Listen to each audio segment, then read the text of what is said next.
ایک عجیب سی رات تھی۔ مجھے سمجھ نہیں آ رہا تھا میں کیا کروں کیا نہ کروں۔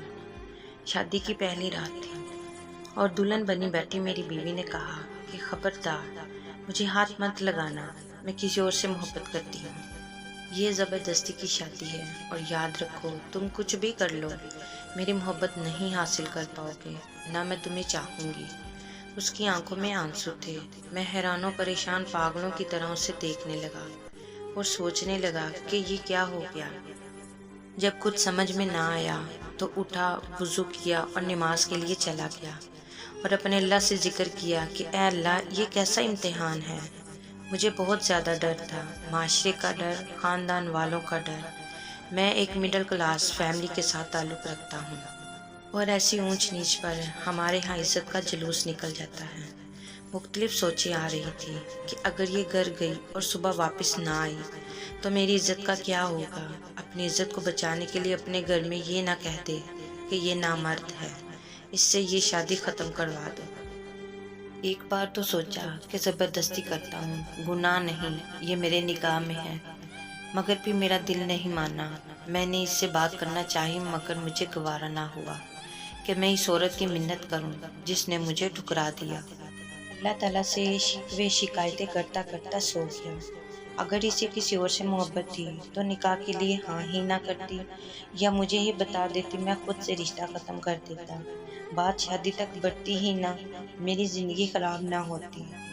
میں متوسط طبقے سے تعلق رکھنے والا انسان شادی پر ساری جمع پونجی لگا چکا تھا۔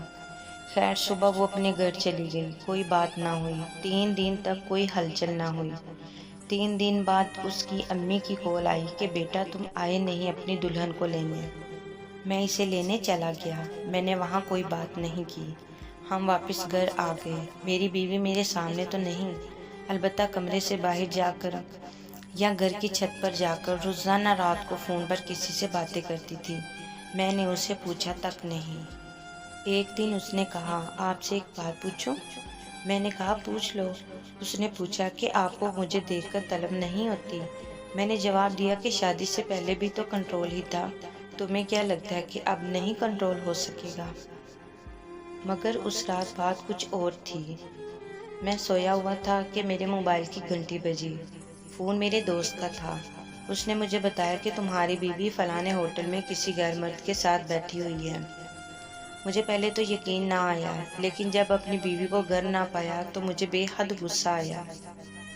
اتنا غصہ کہ یوں لگا جیسے میرا دماغ پھٹ جائے گا۔ میں نے اس کی عزت رکھی، کسی کو کچھ نہ بتایا۔ پھر اس نے میری عزت خاک میں ملا دی۔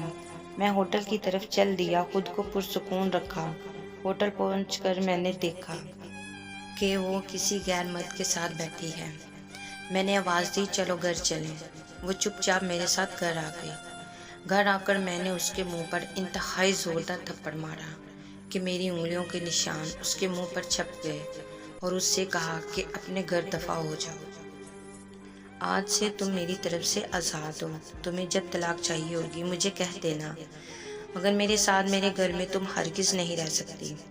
وہ عورت یعنی میری بیوی آج بھی اپنے ماں باپ کے گھر میں بیٹھی ہے۔ طلاق نہیں مانگی اس نے، اور ہاں جس کے عشق میں وہ پاگل تھی اس نے اسے اپنایا ہی نہیں اور اپنا مطلب نکال کر اسے چھوڑ کر بھاگ گیا۔ ایک دن روتے ہوئے اس کی کال آئی کہ مجھے اپنے نام سے محروم نہ کرنا، بس بھلے ہی مجھے اپنے گھر میں جگہ نہ دینا مگر مجھے طلاق مت دینا، بس یہی آخری خواہش ہے میری۔ میں نے اسے کبھی طلاق نہیں دی، لیکن مجھے 3 سے 4 سال لگے نارمل انسان ہونے میں۔ میرا عورت ذات سے یقین ہی اٹھ گیا تھا۔ پھر آخر میں نے اپنی ماں کے کہنے پر دوسری عورت سے شادی کر لی۔ الحمدللہ آج میرے 3 بچے ہیں۔